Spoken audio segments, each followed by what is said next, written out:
Assalamualaikum, bersama saya Nurul Husna dalam Buletin Super TV.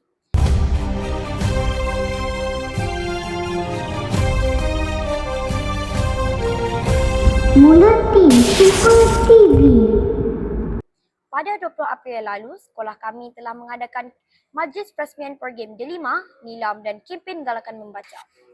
Majlis ini bertujuan untuk menyamai minat membaca di dalam kalangan murid SK Sungai Petai. Mari sama-sama kita saksikan sorotan majlis tersebut. Selamat datang ke Majlis Peresmian Program Nilam Delima dan kempen galakan membaca 2026 SK Sungai Petai. Majlis pada pagi ini.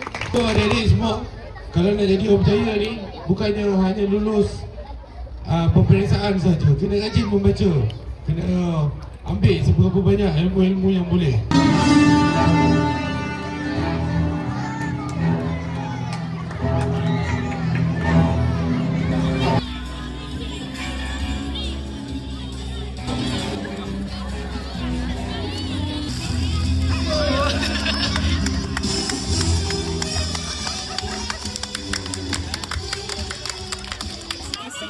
Sebentar lagi untuk pengetahuan semua, hadiah basikal elektrik ini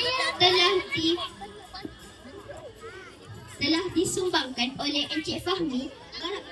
Terima kasih diucapkan. Assalamualaikum warahmatullahi wabarakatuh dan salam sejahtera. Nama saya Nur Azhar Safrina binti Khalid. Saya daripada wartawan Super TV. Hari ini saya bersama Encik Fahmi Barakbar. Encik boleh kenalkan diri Encik dan jawatan Encik di sini.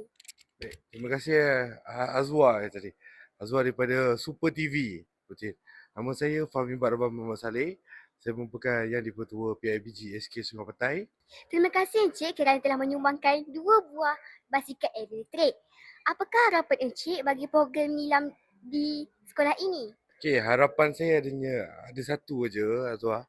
Untuk awak dan juga kawan-kawan semua, baik daripada tahap 1 sehinggalah tahap 2, untuk sama-sama jadikan membaca ni sebagai satu amalan dekat sekolah ni.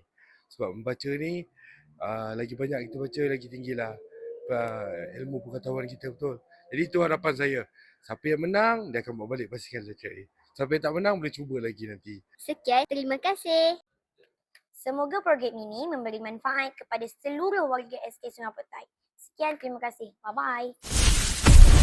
Super TV.